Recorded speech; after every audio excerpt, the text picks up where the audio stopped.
Hello, everyone, and welcome back to Rockies Daily. I'm your host, Scott Ayers, where we talk all things Colorado Rockies.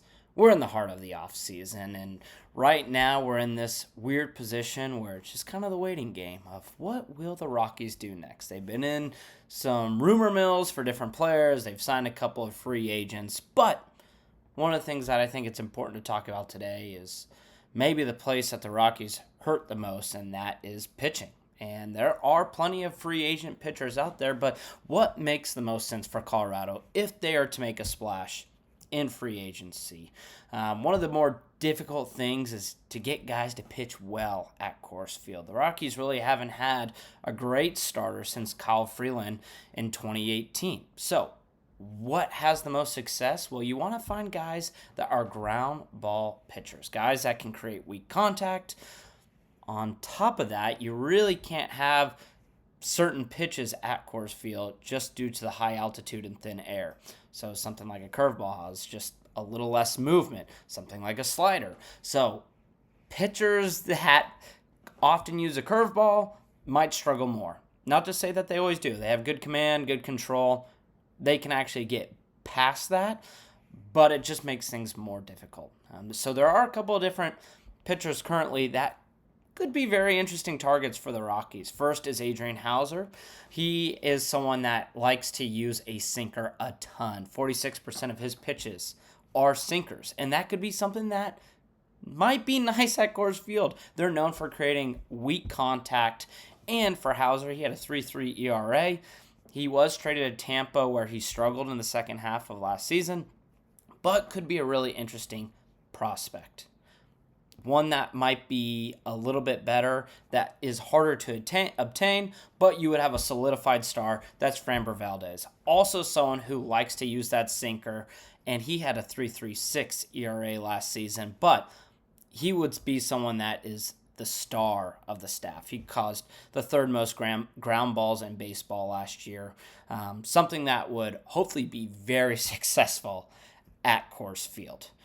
A third option and an idea is Merrill Kelly. The reason why I mention him is he's a little bit older. He would be more inexpensive for the Rockies and for a pitching staff that needs something. Kelly is interesting. The pitch he uses most often is the changeup. He was interesting too, though, because he also had an under 4 ERA. I mention ERA a ton because that's where the Rockies struggled. Their pitching staff had a nearly 6 ERA, which would have been top 10 worst ERAs of all time in the history of the sport. So the Rockies just need to find some quality pitching, and it doesn't necessarily need to be done through free agency. However, it is important to at least look there. And so credit Paul De Podesta as well as our new GM Josh Burns for looking this way and really looking everywhere. Right? It's important for the Rockies right now to explore all avenues. They've been known in the past really for finding pitching through within the system. I'm not saying that's a bad idea, but you also have to be able to expand that reach through making different trades, free agent signings, so on. A lot of the free agent signings in the past, having guys, approaching 40 or beyond 40.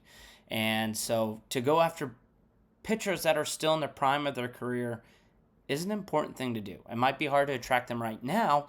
However, having those conversations could lead to something down the road. And that's why we are talking about Josh Burns, the new GM of the Colorado Rockies, which I think is one of the best hires the Rockies could have made. Obviously, I think Paul De Podesta was a great hire as well. Josh Burns, though, brings in a ton of experience, right? He just won the World Series with the LA Dodgers a couple of months ago. And now he's with this team, a band of goofballs, and has to figure out how to make things work. But if anyone's able to do that, it's him, right? He's actually been with division foes before. He was with the Arizona Diamondbacks, the San Diego Padres, and then, of course, the LA Dodgers. Really, the only place he didn't have as much success is the San Diego Padres, and a big part of that is the spending. If he can get the spending be given the tools, we should start to see him have some form of success, which was really the issue in San Diego. He just didn't get the proper spending to make that team as successful as he would have liked. Obviously, the Dodgers are the flip end of that coin, where they have so much funding they could probably buy and build a Death Star. So that will be an interesting question with Dick Monfort, the owner of the Rockies.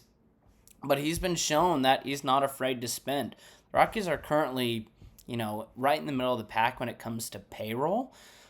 But that is going to be important, is be willing to break out that checkbook and sign players that want to come play here. Which, again, we kind of mentioned, it might take a little bit of time. However, it is worth noting, right? It is to try to be able to go after some players. But that comes down to who's your GM and is the owner willing to spend.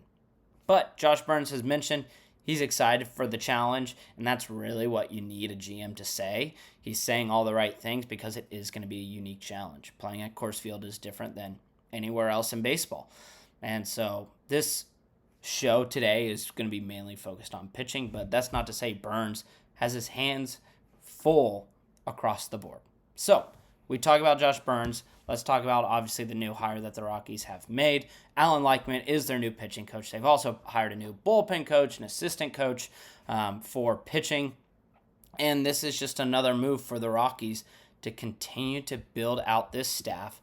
But more importantly, try to look at things from an analytical standpoint. Alan Leichman's pretty interesting. He is coming from the Marlins. He'd been with them for the last couple of seasons.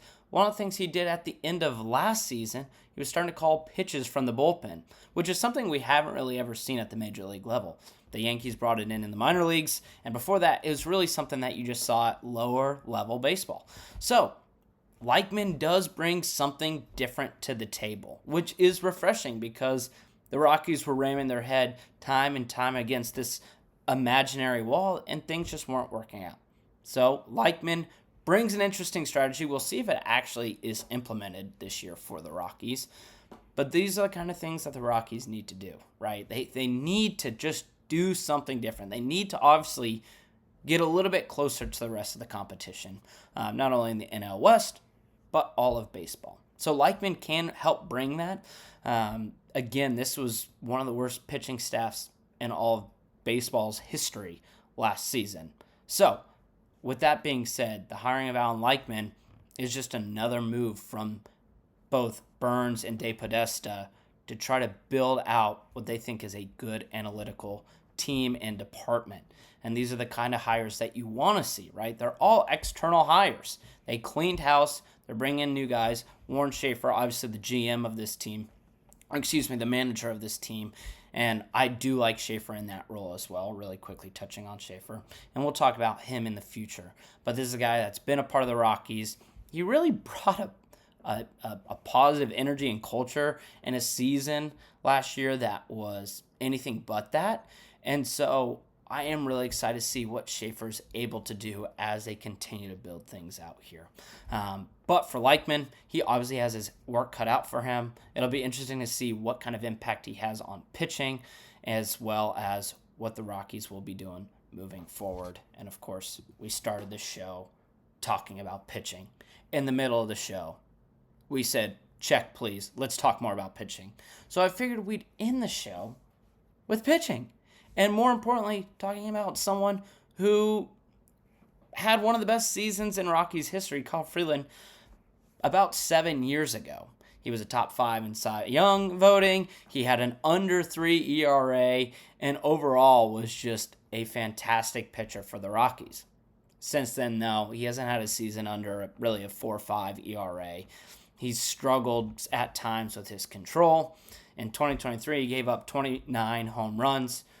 And now the last 2 seasons, that number has gone down to 22 home runs in both 24 and 25. But there are a ton of question marks around Kyle Freeland. Where did that season go 7 years ago where he was one of the most dominant pitchers in baseball? And so for Freeland, he's one of the few guarantees in this pitching staff in terms of who will be a starter day one come season. But there's still something to prove of kind of what's left in the tank for Freeland. He is the old guard for the Rockies, for lack of better terms. Really, anyone that he played with when that team played against the Cubs in the wild card game, he's all that's really left. And so for Freeland, it is something to prove, I think, this season. And you know what? At the end of last year, he actually pitched pretty well. He had, out of 10 of his last 11 starts, he only gave up he only had a couple games where he gave up 4 more runs, 3 games to be exact. And he had 5 quality starts. So he brought his ERA down to like a 4.97, which is crazy to think about of how bad the start of his year was. But that's encouraging. That's important to note. Is you looked at how he finished the season, kind of like some of the other players, like a Brenton Doyle, who we talked about, had strong ends of the season. And so for the Rockies, you have to be able to build off that. And for Kyle Freeland, you have to be able to build off that because, like we mentioned at the top of the show, he is a ground ball pitcher. He created, a high amount of ground balls last year. So for Freeland, he needs to be able to continue that success, not just for himself, but I think for the Rockies as a whole. Because, look, he's not getting any younger, but I do think he can still be a core piece for the Rockies. He's obviously a Colorado kid. I think most Rockies fans will say that they like or love Kyle Freeland and they want to see him succeed. But really now it's up to him of what his 2026 will look like.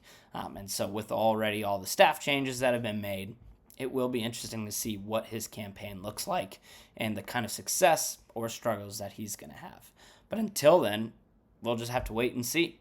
And as always, we're talking all things free agency as we move through December, January. It'll be exciting to see once guys start to report in February and March. And then next thing you know, the season will be here. But until then, this is Rockies Daily. I'm Scott Ayers. Make sure to hit that like button and subscribe. Thank you so much for watching this video if you got to this point. And until next time, I'll see you tomorrow.